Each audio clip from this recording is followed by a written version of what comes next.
Hey, it's Danny B. Hope you guys are going to have a great throwback weekend.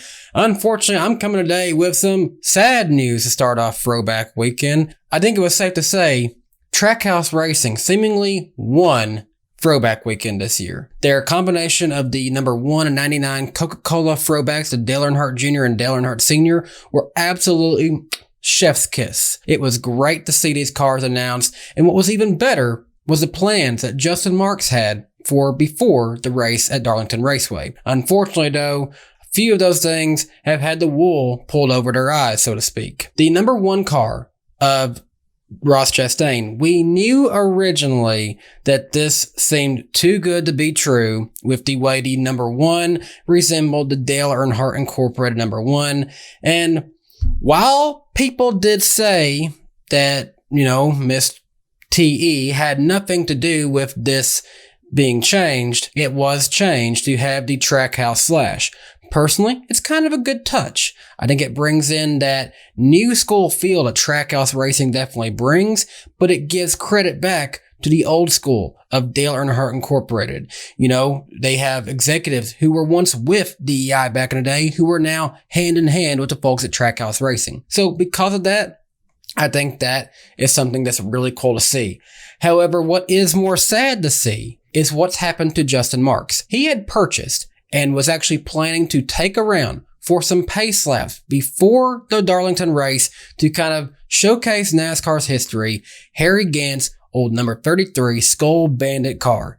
Now, this is an iconic car of NASCAR. If you have seen anything from the 90s, 80s, you're familiar that tobacco sponsorships used to be a big part of NASCAR. Today, tobacco cannot be sponsoring cars that are currently racing in NASCAR. They can't currently be sponsoring the NASCAR racing series themselves. But back then, this was iconic. And Harry Gant is iconic to the Skull branding being a part of his racing history. But unfortunately, even though they were doing everything to prep the car, and even Justin Marks said on May 4th that they were getting the Bandit ready for Throwback Weekend at Too Tough to Tame, which is the Twitter handle for Darlington Raceway. And they had it loaded up on the truck. They were ready to take it to Darlington, South Carolina for this weekend's event to just simply take on a few pace laps before the race started. Keep in mind, we saw just 2 weeks ago at Talladega Superspeedway, Clint Bowyer hopped into Davey Allison's number 28 Haviland Ford. And granted, Haviland is an oil company. Nothing wrong with that.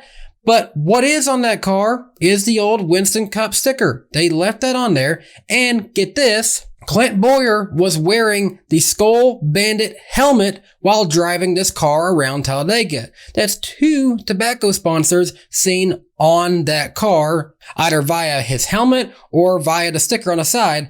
And let's go back to 2019. We had Richard Childress taking Johnny Moore, the CEO of Bass Pro Shops, around for a few laps in Dale Earnhardt's 2000 car that he got his last win at Talladega Superspeedway in. And what was on the side of that car? A Winston Cup sticker. So, 2 cases where still a tobacco company was seen on the car. Granted, I know the size is different, and I guess that maybe that matters to a point, but this awesome idea that Justin Marks had has been shot down. Today, he tweeted out, "Bad news, folks. Due to federal laws that prevent tobacco branding / advertising at professional sporting events, the Skull Bandit will not make laps at Darlington Sunday." Pretty gutted. Justin, I'm pretty gutted too. I didn't take this as any kind of sponsorship. I didn't take this as advertising. I took this as wanting to pay tribute back to a historic car in NASCAR racing. Granted, we can take the sponsors off, I guess, but this is a car that has history. This car, for the most part, has been kept in its original form since it last raced, from my understanding at least. So there's no reason to go back and touch this car, If that's what the rules are, if we want to see this car hit the track, maybe that's what we have to do. But it is unfortunate that the wool has been pulled over the eyes of Trackhouse Racing twice this week, trying to do something very cool for the history of NASCAR. Trackhouse Racing is a new and original team, in my opinion. They're really going to revolutionize what NASCAR team ownership is, and I think they already are doing that. The combination of everyone that's involved in that team makes me honestly a fan of this team. over the course of my NASCAR racing career as a fan, yeah, I've probably been, maybe biased to an extent towards the Hendrick people. I've always been a fan of Hendrick drivers, but Trackhouse Racing, I can't help but love this organization, and I want nothing but the best for those guys. But man, Justin Marks said that he feels gutted, and I feel gutted too, because I wanted to see this happen. You can't change the sport's history. Everything that has happened in NASCAR has happened for a reason, whether good or bad. But we have to always honor and remember that legacy. Even controversial things like Wendell Scott. What happened to him was atrocious.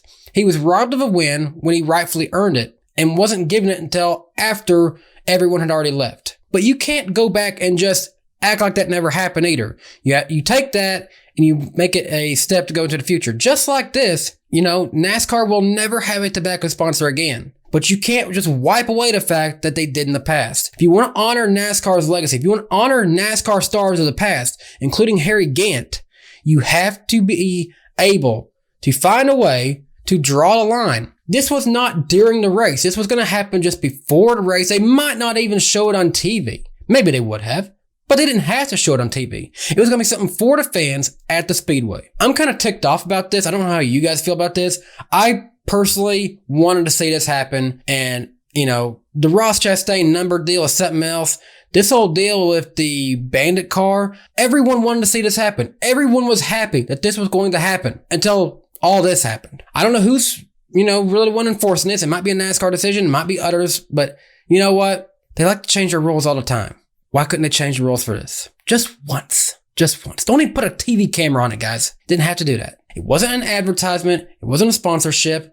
It was just going to be something cool for the fans. Let me know what you guys think below. Are you as ticked off about this as I am? Because I'm pretty heated. I don't usually get on here and rant a lot about a lot of things, but this honestly has me pretty heated today. So let me know your all's thoughts down below. If you are new to my channel, leave a like on this video. Subscribe to my channel for more NASCAR and other motorsports content here on the page. Make sure you stick around for the next few weeks. We'll have a lot of great content coming up. We are going to be going to Gateway, the Worldwide Technology Raceway, for that race. We'll be giving you guys some great behind-the-scenes coverage of that event. And until next time, thanks so much for watching. Have a great day. Bye, guys. Hey race fans, thanks for watching this video from DannyBTalks. If you're new to my channel, please be sure to hit subscribe and click the notification bell so you never miss another video from my channel.